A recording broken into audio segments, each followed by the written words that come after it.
Right, I think, Sarah, we are probably good to go with the content.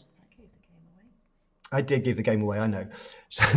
So yes, we do have a special guest, and we do have a special guest, and some of you probably now know exactly who that special guest is for today's session. Before I bring on the special guest, though, let me start with a kind of introduction to today's topic. So it's all about how do we test our models. And for those of you that are new, who have never seen the effective pricing software before, never used it, then just very quickly, it's designed to allow you to sit in front of a client, ask them some questions, and it comes up with a price. It gives them a range of different prices. It helps you to get much higher prices. It helps you to price with confidence.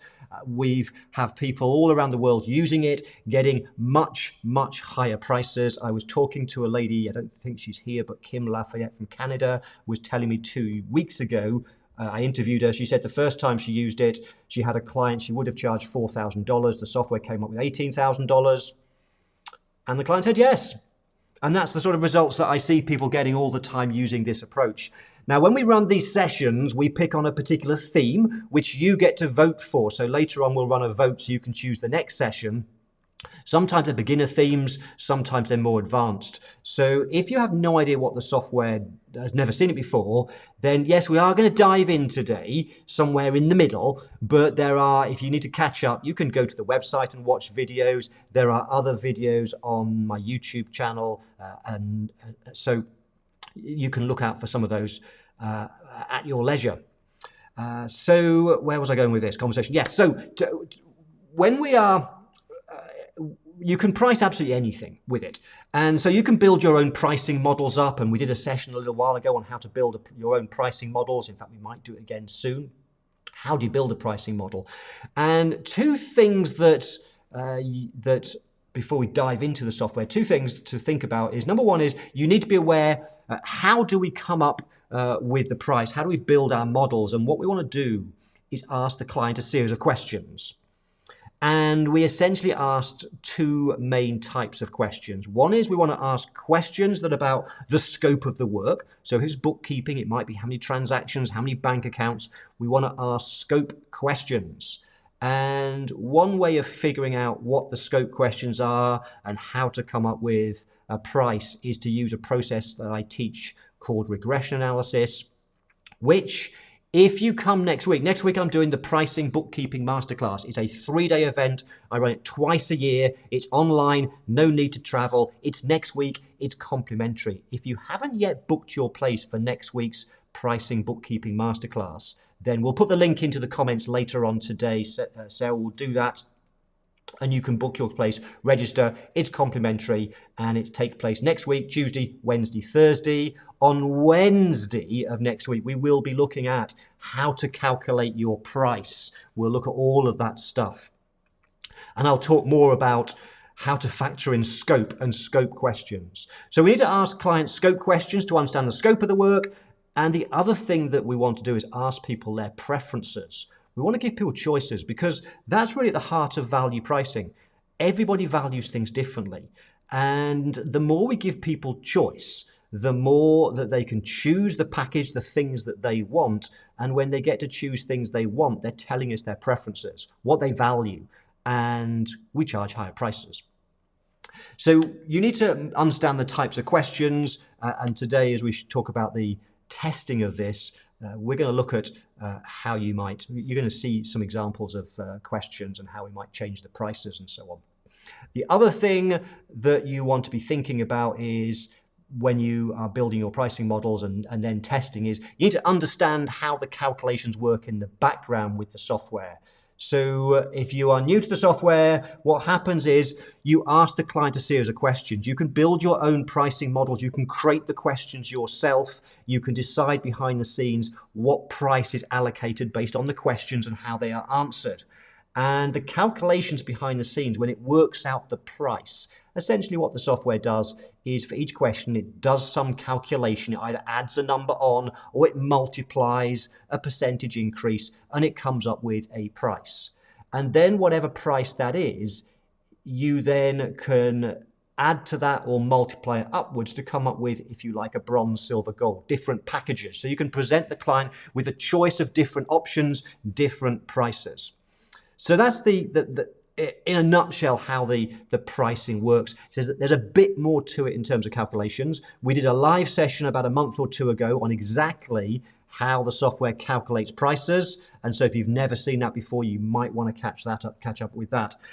But with that said, we're going to dive into, okay, let's imagine you've now built your model. You've got your model, you've created questions, you've got your scope questions, you've got your preference questions, you've put some numbers in there, you understand how the calculation should work.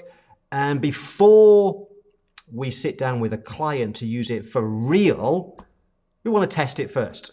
So how do we test it? How do we test the software? What's the process that we should go through? What do we do if there's mistakes? What if we see problems?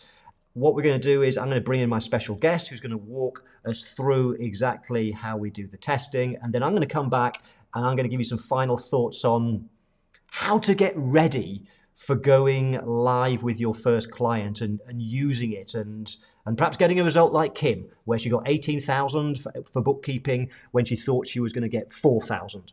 So I'll walk you through some of the kind of mindset issues to think about, and then we'll dive into questions. So remember, at any point in time, if you have questions, stick capital QQ in front of the comment, QQ, question mark symbol at the end, and we'll deal with questions in the last 20, 30 minutes. We'll see how much time we've got left.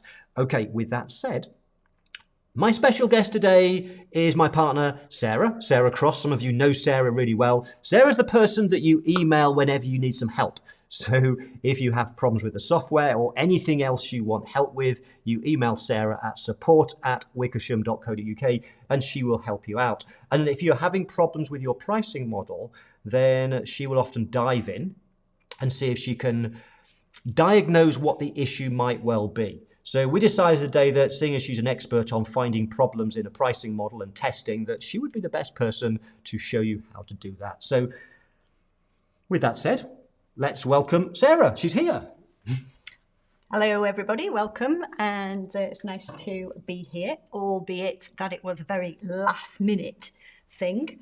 So as Mark said, when you have problems with your pricing model, you tend to use our intercom facility to ask the question, or you email me direct and you ask me, what's going on with my model because it's doing something that I'm not expecting. And so what I thought I would do and what Mark thought would be a good idea is for me to walk you through what I do, what the process is. Hi there, William.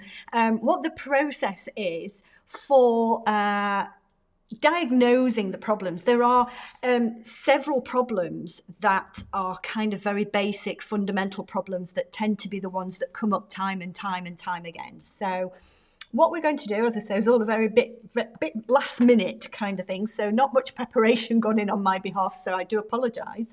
But what we're going to do is we're going to look at a model that I created earlier. Here's one I created earlier. And so I'm going to go into this model. Now, this model has, it's just the basic bookkeeping model. It's got some problems in it. Now, I did deliberately change the model so that those problems would appear. So when you go into your model, let's start from the beginning, shall we? So at the top of the page, you've got your cogwheel. And when you click your cogwheel, it takes you to your page of choices. You're going to choose the model management section. And then you're going to choose from your list of models. You can see Mark's got a lot of models in here. You're going to choose the one that you've got the questions set up and the one that we're going to look at to review. Click the edit button, it will take you into the model, and the front page is just the name of the model, so we can click straight through to save and continue, and we're on the next page. Now, in the left-hand menu bar on that page, you can see that there are a series of options, and this is where you build your model and you stick in all the parameters relating to how you want the model to work. So the very first section is questions. You can see on the page here, we have a number of different questions. And I'm just going to go through maybe the top 2 or 3 because I'll focus on those when we get to the review section at the bottom. So the very first question, is your bookkeeping up to date? If we click on the edit button for that, it opens up And you can see from that, the question type is yes or no. So you're going to ask, is your bookkeeping up to date? And the client is going to say yes or no. It's an add question. And that means it's going to add a value to the process. And you can see from the yes and no values that they are 0. There's nothing to add with this question. We're just asking this question so that we know whether the bookkeeping is up to date. If it isn't, then we can tell the client that we're going to have to do some catch-up work, clean-up work, and we'll price for that separately outside of this model. The next one is how many sales invoices a month do you raise? And again, if we click on the edit button for that, it's done something very strange. Click on the edit button for that. This one is a drop-down list. Nobody really is going to know, probably not many of your clients will know exactly how many sales invoices or transactions or whatever wording you use in that question is. So we're giving them a range of options, which is why we've got a drop-down list. You can see the very first option in the drop-down list is 1 to 10, and the value that will be added is 600. And then the third question that I'll just focus on here is the what type of business are you? That again is a drop-down list because we're going to give the client a range of options to choose from. You can see here the industry sectors. We've got bars, cafes and restaurants, construction and so on. The bars, cafes and restaurants is a number over on the right-hand side, which is 1.2. Okay, and the calculation type you can see just up here is multiply. And so the multiply number is a much smaller number than the one in the previous question, which is an add, which was 600.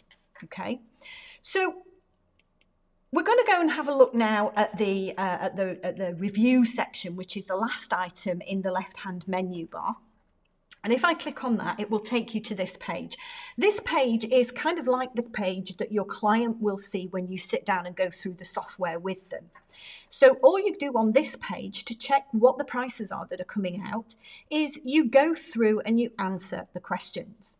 So is your bookkeeping up to date? We're going to choose yes. We can leave it like that. You know from earlier that it's a 0 value for either of the two answers, so it's not going to do anything.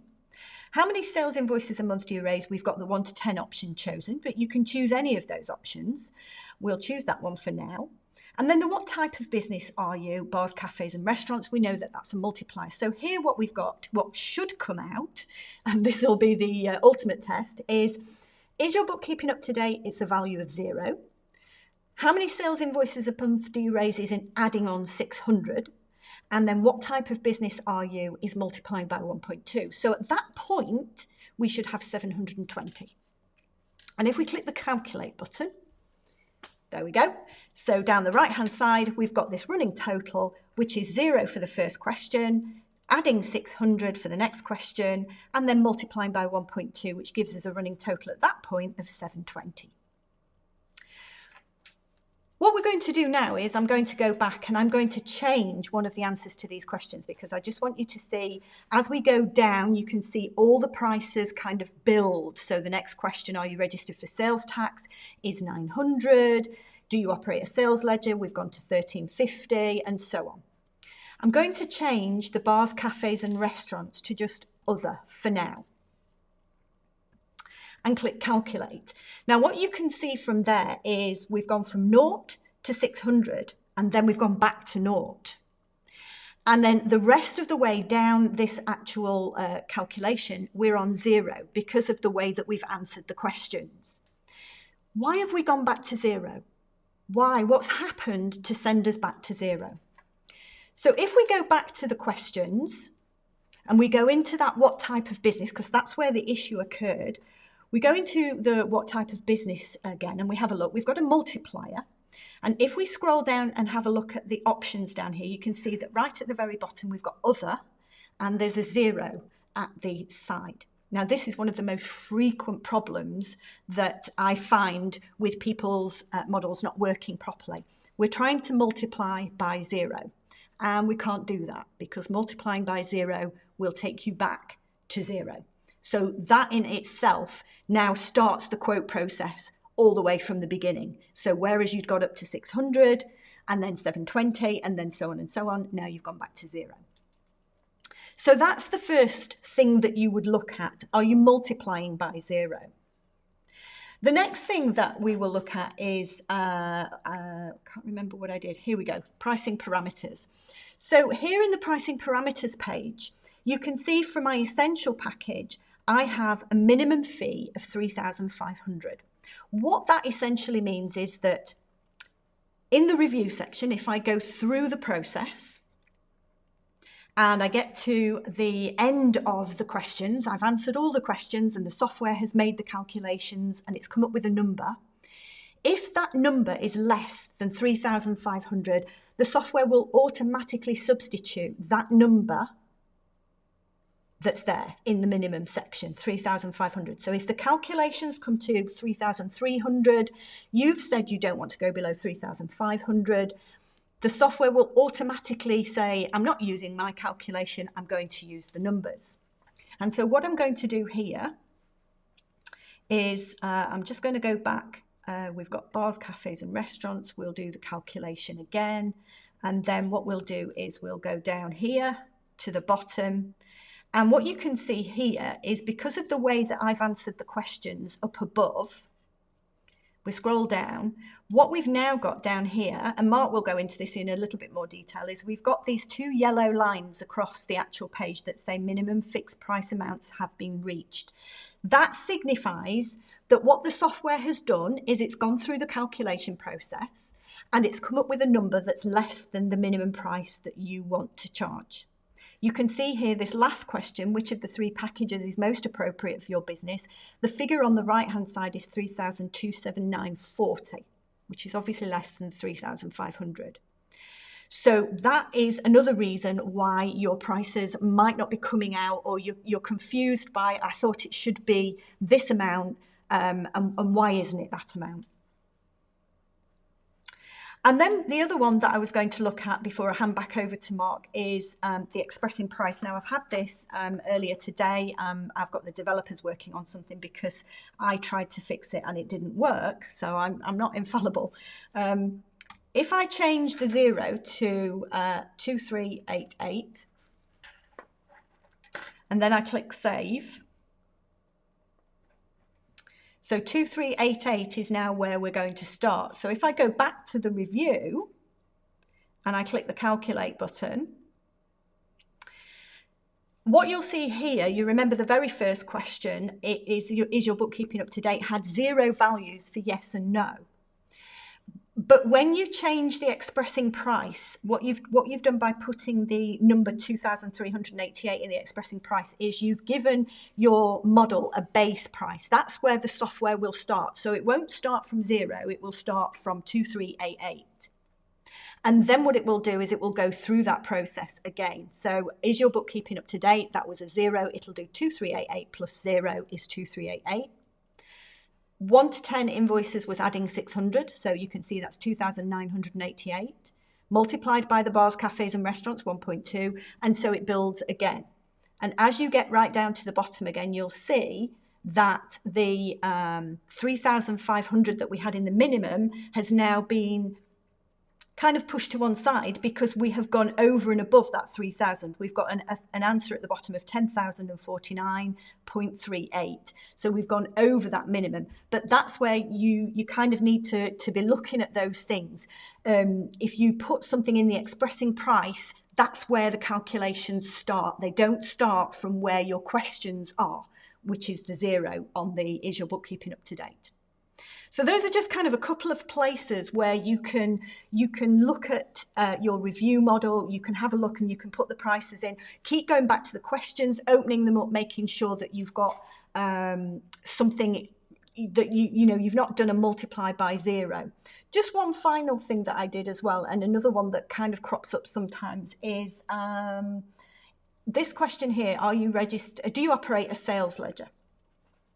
Now, this is a percentage increase question. It's going to increase the price at this point in time by a certain percentage. But you'll see that I think what I'd done was put 1.2 in there, for example. And I obviously didn't press save.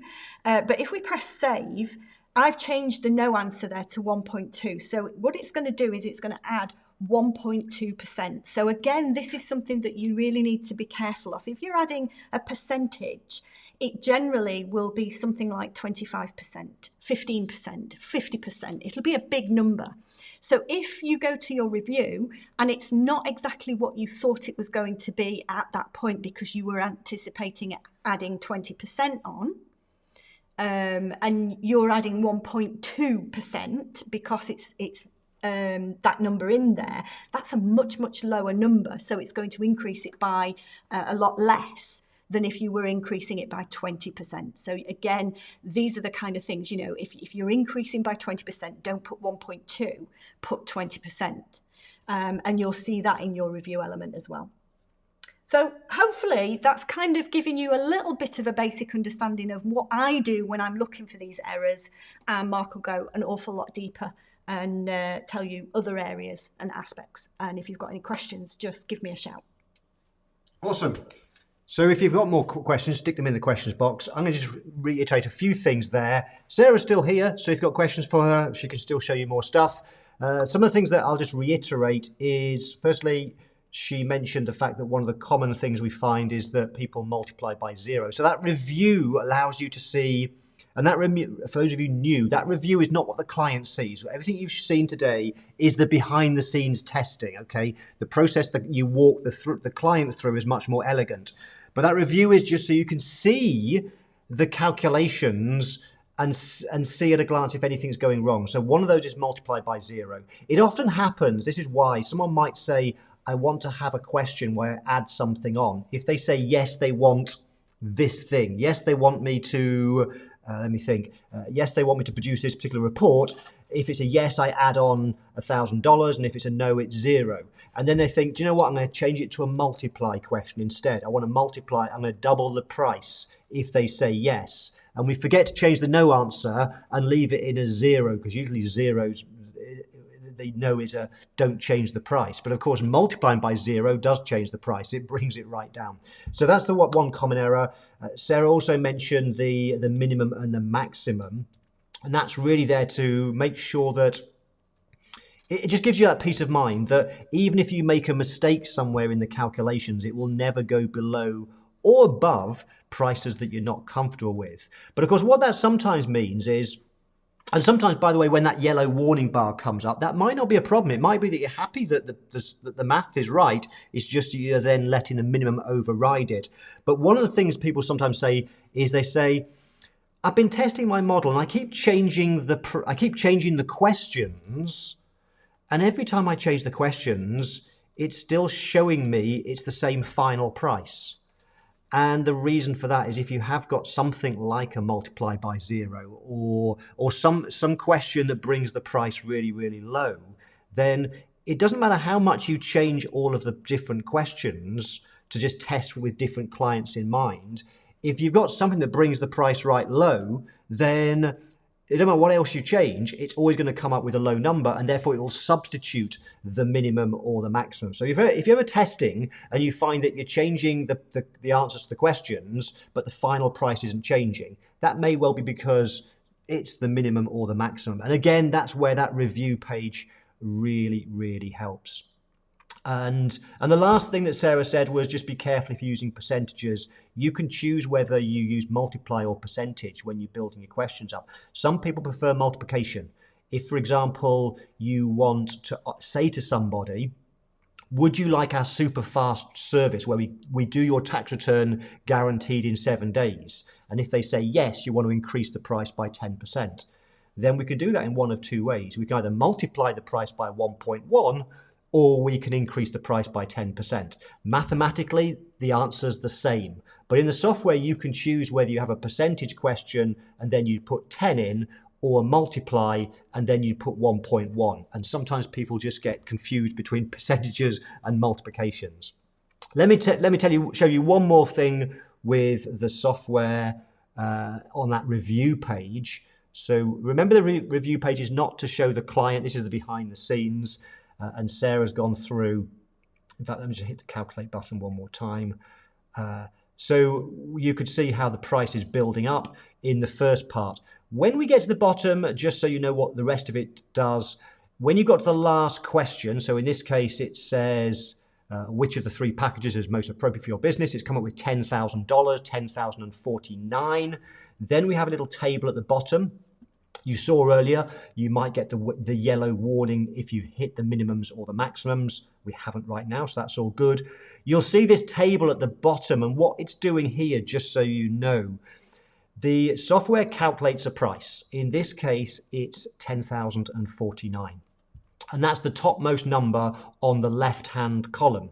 So I don't know if I can highlight it. Yes, I can. Whoops, there you go. That's the calculated price. But what happens is the software does a number of things at this point. It might round it to the nearest whole number if you don't want to use decimal places. If you want to price the nearest pound or the nearest dollar, then it's going to do some rounding and some other things.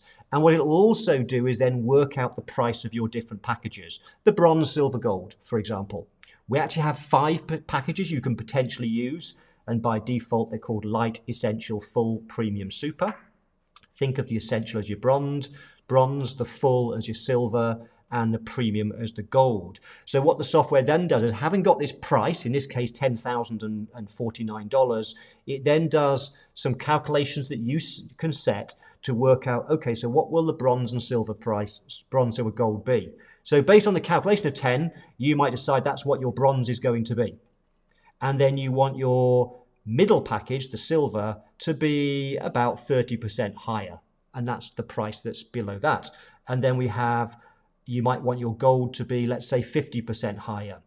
So it's showing you the calculation, but then what you might decide is you want to then show it as a monthly price. So you don't tell the client it's $15,000 for gold. You want to show them what it is per month because it feels like a lower number. It's price psychology. So over on the right-hand side of this table, it then does the maths behind the scenes to then show you exactly what the client would see. So the client would see, for gold or premium, 12 payments of $1,256. And the difference between that and the 15,000 is it's dividing by 12, it's rounding the number, and it may be as well you've set it to, you want your prices to end in 7s or 5s, and you can do that as well. So that's what the table's showing you. It's basically giving you that opportunity to, if you go into the front end and you see the price of a bronze, silver, gold, and it's showing 837, 1,088 a month, and 1,256, and you're thinking, well, how's it got to those numbers? Then again, this review bit will give you some clues. You can see it's 10,000 is the total price, and then it's doing those other calculations.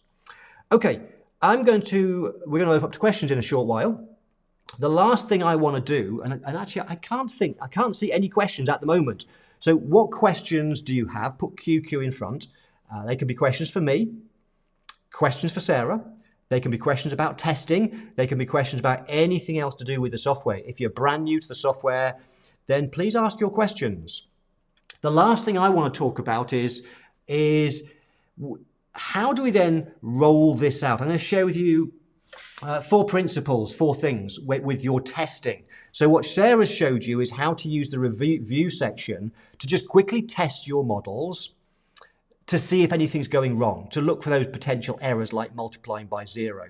That's the point of the review, so you can quickly do a test without having to come out of the settings, go into the front end as you would with a client and go through the quoting process. It's a quick way of seeing what the prices will be.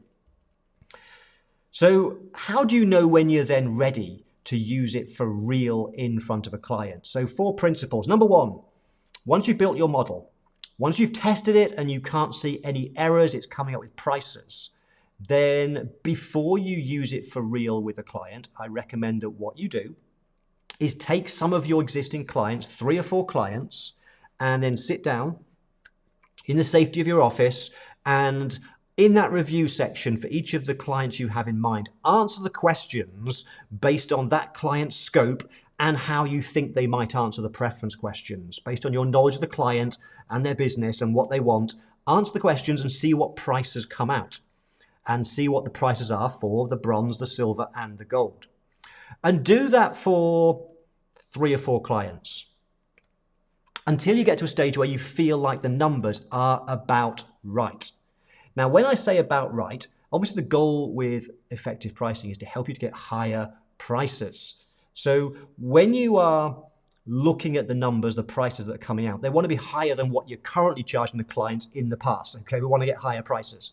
So I would recommend that when you're testing, you want to make sure that, and I'm going to assume right now you're just offering three packages, a bronze, silver, gold. I'll stick with bronze, silver, gold. The software allows you to have up to 5 packages if you want, but we'll go with bronze, silver, gold. As a general rule of thumb, I would recommend that when you're testing it with prices, your prices with clients in mind, that you want the numbers to come out higher than you're currently charging.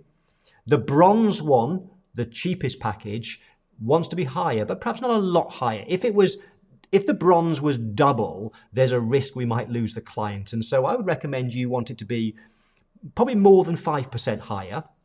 You want it to be higher, but not a huge amount higher. So aim for the bronze to be about 5% or more higher. You want the middle package to be at least, I would suggest, 20% higher than what they're currently paying you. And what you'll find, and those of you in the Value Pricing Academy know this, we teach this, is most people do choose the middle option. And I'm told time and time again that people that use the software with their existing clients, on average, increase their prices by at least 20%. And that's largely because they choose the middle option. So aim for your middle option to be about 20% or more higher than what they have paid in the past. And then make your expensive one, the premium, much higher, at least 50% higher.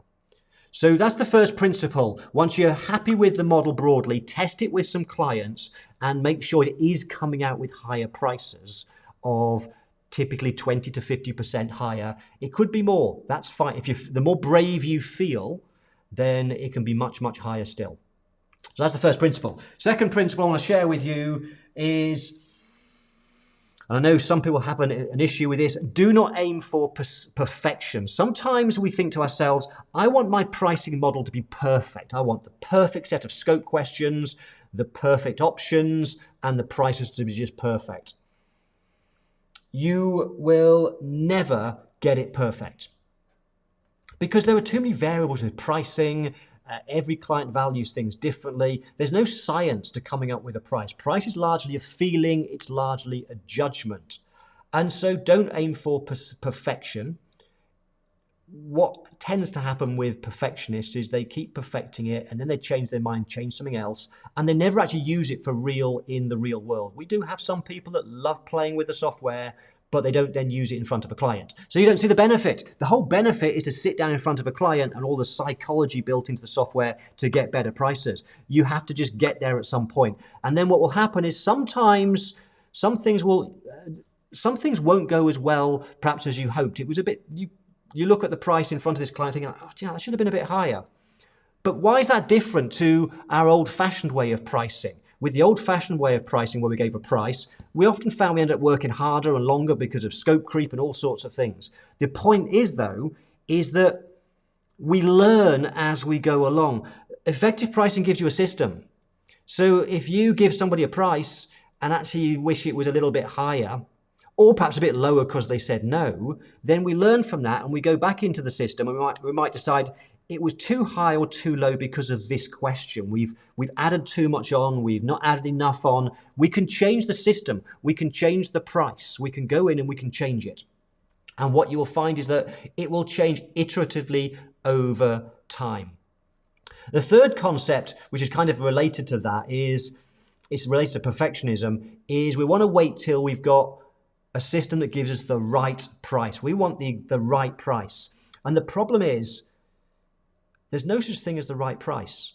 There's no formula for value pricing. And the reason for this is because value is in the hearts and minds of customers, as my friend Ron Baker taught me. Everybody values things differently. Every client values things differently. And value is subjective. You can't touch, feel, and measure it. So when you sit in front of a client or a prospect, you actually have no idea how much they're willing to pay. You have no idea how much they really value what it is that you do. And so it doesn't matter how much playing around with the software in the background, getting it just right, it will never be just right because you don't know how people will react to it. So stop aiming for perfection and start using it for real in the real world. And what we find over and over again is people like Kim Lafayette, they go and have it use it and then get extraordinary results. Final principle, number 4, is Trust the process. So the process that's built into the software is the process I've been teaching for over 20 years with value pricing. Value pricing is a lot about to do with how we build up value in their minds. It's about things like price psychology, the laws of influence. And so what the software does is it's powerful for a number of reasons. For example, involving the client in the pricing process. When you're both sat around the table with the software, then the client's involved in the process. They can see how the price is building up. There's more transparency. They can see the numbers changing, and that creates credibility and trust. It's not you making a number up off the top of your head. There's a system, and people don't argue with the system. Just like when you go into a restaurant and you are handed a menu, we don't argue and negotiate with the waiter. They're the prices on the menu. It's not the waiter's fault, they're the prices. And it's the same when you have a system like this. You're going to reduce the tendency for people to try and negotiate, because it's not you making it up, it's the system. So that's one of the reasons it's powerful. It's also powerful because you're involving the client. They get to make choices. You might ask questions like, do you want this service done fast or slow? And if it's fast, you build in a premium price. And then when you reveal the price later, and the price is too high, we can always go back and say, the reason it's that price is because you want it done fast. How important in hindsight is speed? And then you can give the client the choice. You can say, if you want it done fast, this will be the price. But if you can't afford that, we can always look at the slow option. And then you can go back in with the client, show them what the price would be by changing that parameter. And then, of course, we give people choices with the different packages, the bronze, silver, gold. So there was lots of things built into there to help you get better prices, but also lots of things to help you that if the price is too high, there's things you can change in front of the client. You can change the package. Okay, I noticed that we still haven't got questions, which is strange because we normally have too many questions. We have 20 minutes left. So what do you want to know? What do you want me to tell you next? I can keep waffling on and telling you stuff, but I'd rather answer your specific questions. Before we do that anyway, two things that I want to talk to you about. One is, I said earlier that when we run these sessions, I think there is a question somewhere. It's just not come through at my end yet. There are two questions apparently. I've been told there were two questions. For some reason, they are not coming through at my end, which is strange. So Sarah's going to help me out in a bit. Anyway, before the questions, two things.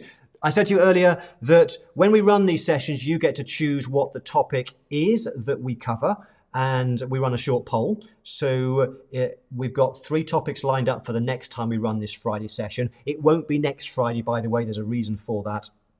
But the next time we do a Friday session, there's going to be one of 3 topics. You can choose which one you want. We use Slido for this. So if you want to vote, if you want to choose what the topic's going to be, you can either use your phone and scan that QR code, or you can go to slido.com and then you'll be prompted to put in the numbers 493364. So if you do that, either scan the QR code or go to slido.com and key in 493364. You do not need to sign up for slido.com. All you've got to do is put in that code, and then you'll be faced with these 3 choices. So what would you like me to cover next time we do a Friday session? Would you like me to walk through how to price bookkeeping using the effective pricing model? Would you like me to walk you through this whole issue of giving clients choices and different packages and questions and so on?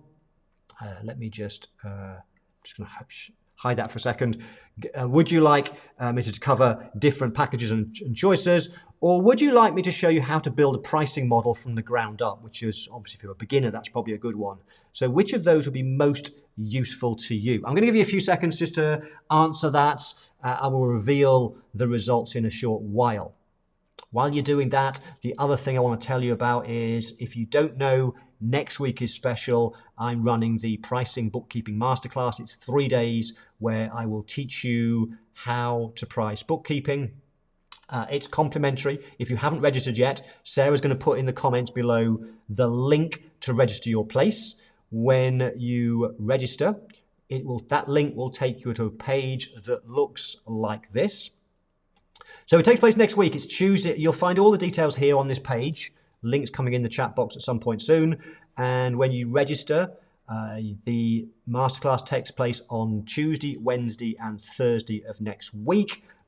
All times the same as this. So I apologise to Helen, who's over in Australia. If you're coming along, it's going to be a few late nights for you. So we always run them at 4 p.m. UK time because that works for most time zones in the US, Canada, the UK, South Africa. And so this works like this. We run 3 sessions. Tuesday, you can see on the page what session 1 is all about.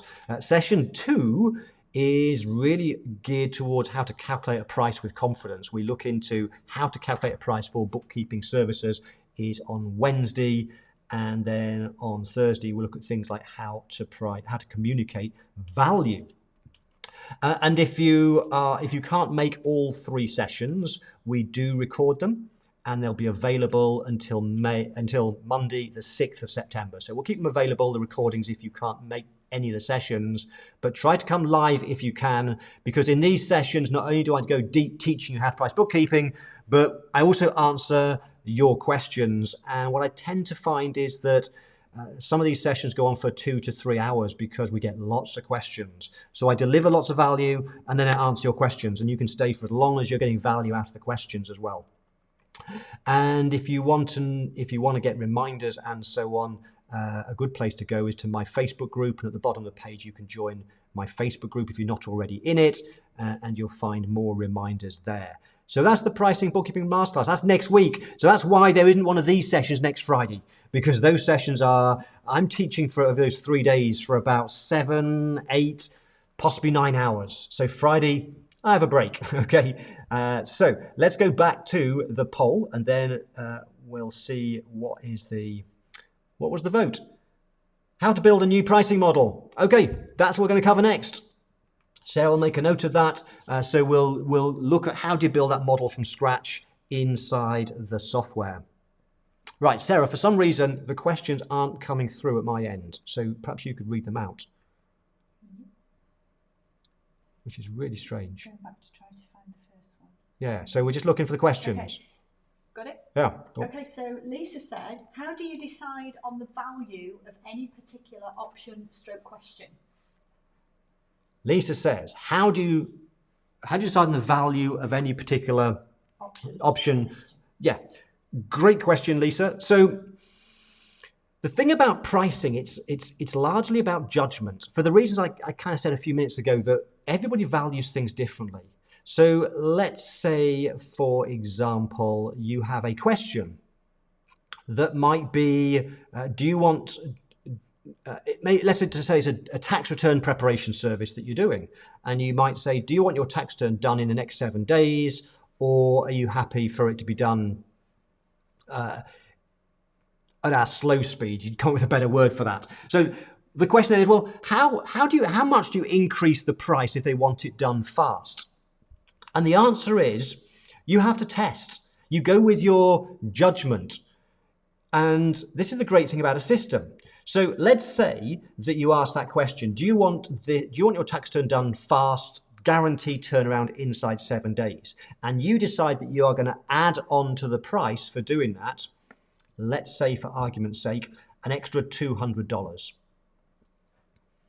And then you sit down with the client and you go through your pricing model, you ask the questions, and you get to that question, and they say, yes, I'd like it done fast. You get to the final price, and they say, yep, I'm happy. Where do we start? And then let's imagine that you have 3 or 4 meetings, and you're happy with that because you've got an extra $200, so you're happy, and clearly the client is happy with the price. And perhaps you have 2 or 3 more conversations with other clients about tax returns, and they also say yes to that question. And then they also say yes to the price. Then that's telling you that your price could be higher. And it's telling you that perhaps clients are willing to pay that price because they see value in, amongst other things, the fact that you'll do things inside 7 days. And so what you would then do after a handful of these real world experiences, you might go back into your pricing model and say, okay, rather than adding on $200 for that price, let's make it $300 and see what happens. And then you have a few more client meetings around how to price tax returns. You ask the question, do you want it done fast or not? And if you do 2 or 3 and they're all happy with the price, then you go back again and you put it up. If, of course, conversely, you add on $200 and the first meeting you have, the client says, wow, that price is a bit expensive.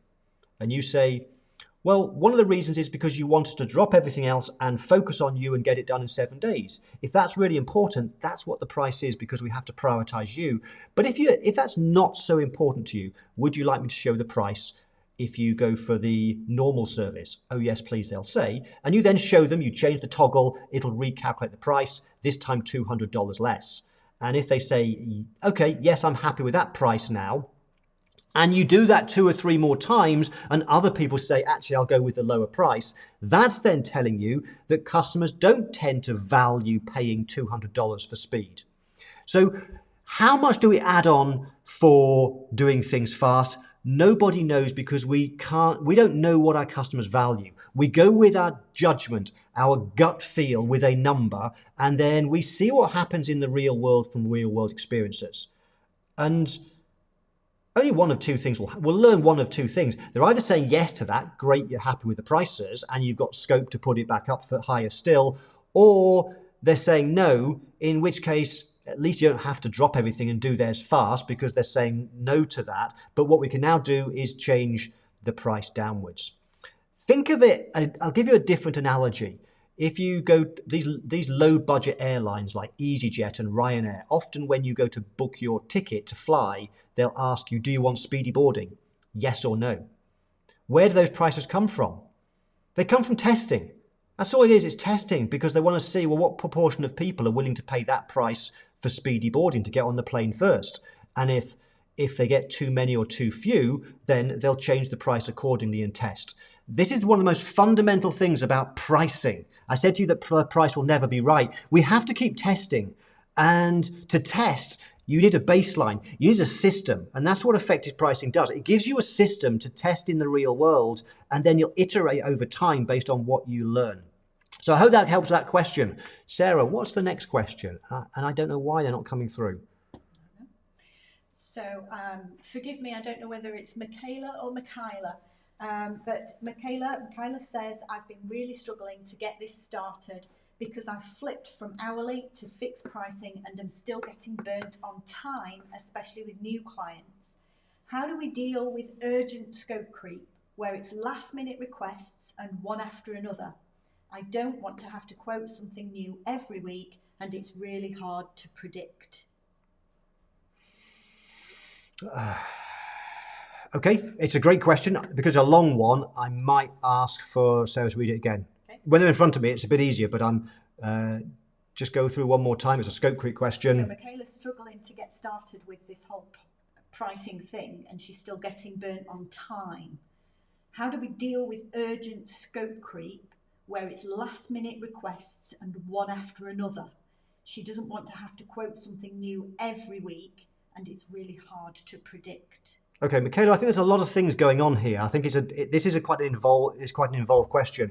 I get the sense from what you're saying is that you're getting a lot of clients that you're busy, that you're working crazy hard, that you're busy. And that's always a sign that perhaps you're not charging enough. You need to be charging more. So there's more than just a scope creep issue here, that your pricing needs to be higher. Because, and this applies to anybody, if you're finding you're working crazy hard, you're working flat out, that's because your prices are too low. And one of the things I often say to people, and the software helps you to do this, is if you are working crazy hard, and if you then, perhaps using the software, increase your prices by on average 20%, people worry they might lose clients.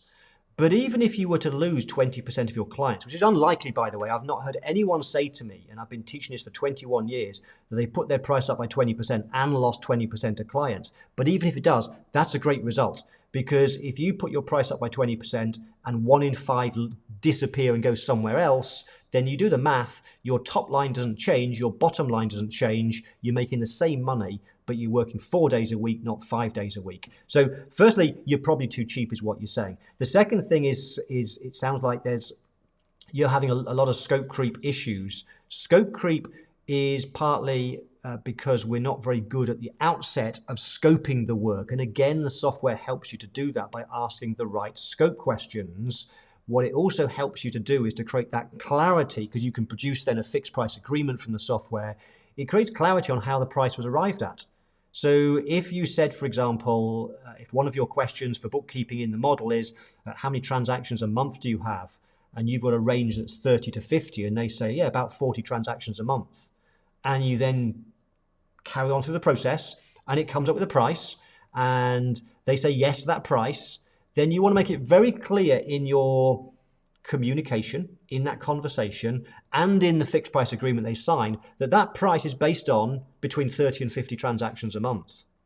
If you're doing the work for them, and suddenly they've got 60, 70 transactions, because perhaps their business has grown, you have to have another pricing conversation.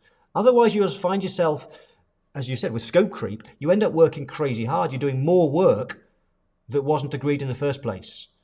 And the thing about the software, because of the transparency, because they can see the prices based on that question being answered, it's very visual, they're more likely to remember it, and you'll put it in the agreement as well. So then you can come back to and say, that price was because you said, you remember, and it's in the agreement, you said you had about 40 transactions. Your business has grown, which is great, congratulations. But because there's more transactions to process, we need to revisit the price. And you have to do that. You have to keep revisiting price. If you're not charging enough, you have to put the price up. Because if you don't, you will always be working crazy hard just to try and make ends meet. So I hope that helped. I'm not sure whether that fully answered the question, because it was a long question. But if I haven't, ask again. Or if you put it in my Facebook group, Michaela, I can go and reflect on it. And perhaps I could do a little video for you. Sarah, how many questions have we? We've got 5 minutes, Sarah, so I'll let you manage the questions now. So Leah's is next, which I think you can see on your screen a little bit there. Leah, can I? Oh, down here. I haven't. Okay, so I have YouTube opened up as well. Yeah, but it's not everything there, so I will read the end of it when you get to it. Yeah, I can't find it anyway here. You've just gone past it. It's up at the top. Okay.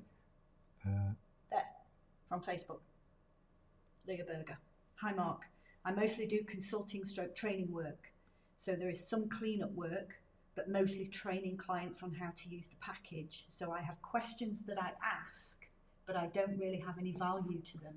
What module should I start with, and how should I price my questions? I'm at a loss. Usually I price with an end price in mind according to my client. I'm not really using value pricing. It's still a hardship for me. Okay. Once again, Sarah, you need to read that again, because I haven't got it in front of me. But it's Leah Berger's asked the question. So it's the question just over there. Yeah, but it's not all there. It's not all there. So there's some cleanup work, but mostly training clients on how to use the package. So I have questions that I ask, but I don't really have any value to them. What module should I start with, and how should I price my questions? Okay, so again, it's a long question. Just the shorter and briefer your questions are, the easier they are to answer, because sometimes long questions are actually multiple answers, and I can go off at tangents, as you probably know from the last question. So I think there's a number of issues here. What module do you start with? So you're doing consulting training work, but often there's cleanup work. So the first thing that I would say is that when you are building a pricing model, you want to treat all the core services separately and price them separately. Don't try and merge them together. It becomes too difficult. So cleanup work is very different to training work. And I would say training work is different to consulting work. And so I would have a different model for each. And then if I was sat down with a client, and you should always start off, you don't dive into the software first. That's the last thing you do. The first thing you do when you meet a client is you ask them questions to uncover what their real needs are, what's their real pain, what's their real problem. And if you identify that a client really wants some training in how to use the software, and they want some consulting work, but also that you then uncover through your questions that right now their books and records are a mess, so they need to have the mess sorted out, and then you teach them how to make sure it never happens again, and then perhaps some consulting work, then they're 3 different projects, and I would price them separately.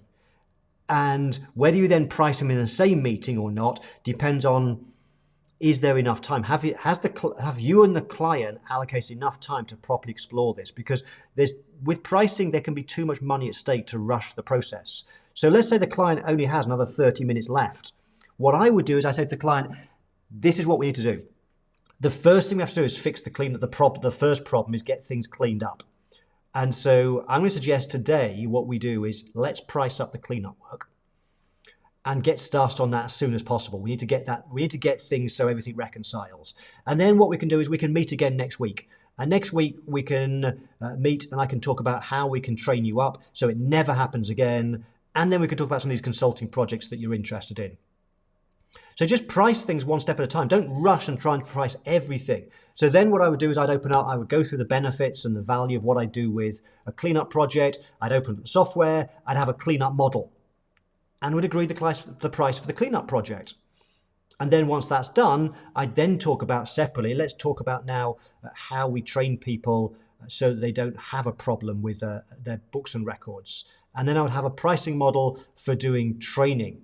Because with training, there are different scope questions to cleanup work, different scope questions. So we need to price it separately. So I hope that helps, Leah. Again, I know it's a big question and it may be that I'm just scratching the surface with that. And I know that you're also in my academy. So perhaps next time we get together live, we can spend a bit more time on that.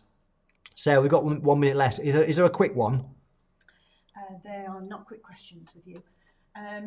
They're not quick answers with me. No, they're not quick answers with you. So, question from YouTube. What would be your advice for newcomers in the business of pricing? What would be my advice for newcomers to price? So I'm going to assume that you are new to the whole idea of pricing. Pricing is something you need to get to grips with. Pricing is, I would suggest, the most important skill in any accounting firm, because most of us, and I was the same when I started my accounting firm in the 1990s. We don't know how to price. We are scared of it when we hate the reaction when someone says that's expensive. And so what happens is we very often go in too cheap, not necessarily purposely, but we go in with a price that we hope the client will say yes to. It usually ends up being too cheap. And then we find that we are working crazy hard. So perhaps we hire somebody to help solve the problem. Then we have higher fixed costs because we're paying somebody else as well now. So we think we have to win some more clients, but because we're pricing too low, we just become busier. And we get on this treadmill of just working crazy hard just to make ends meet. And so we have to fix that. And most problems in most accounting firms, the root cause is pricing too cheap. We have to figure out how to price better. As my most recent book says, it's called Price, the fastest way to change profit. We should stop discounting. We should stop giving low prices. And we need to recognize that it's not about winning every client. It's about the right clients. The firms that make the most money are the firms that have higher prices and are not working crazy hard. And with higher prices, you have more time to add more value and give people better solutions. Premium firms. So where do you start with that? I would suggest that the first thing you start with is work through some of my free resources, watch my YouTube videos, come to my live sessions. If you're ready to take the next level, you can join either the Bookkeepers Pricing Academy or the Value Price Academy, of which many people here right now are in because I recognize so many names. That's why we get together every single month and I teach you how to price.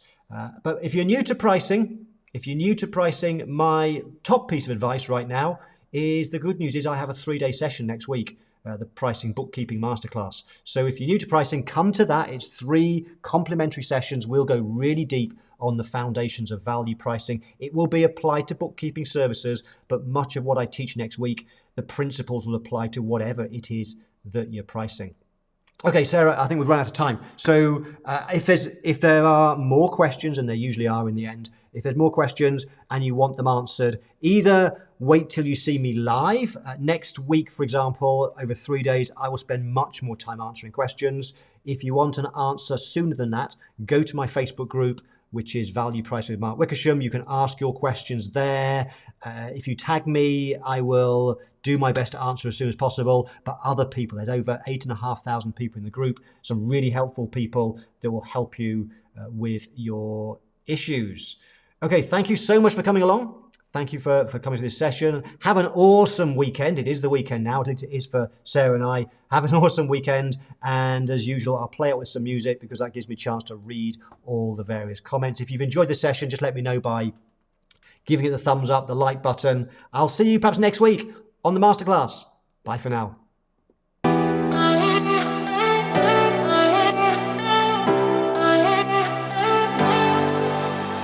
I wasted all my time, I wasted all my nights, I wasted it on someone who's indifferent.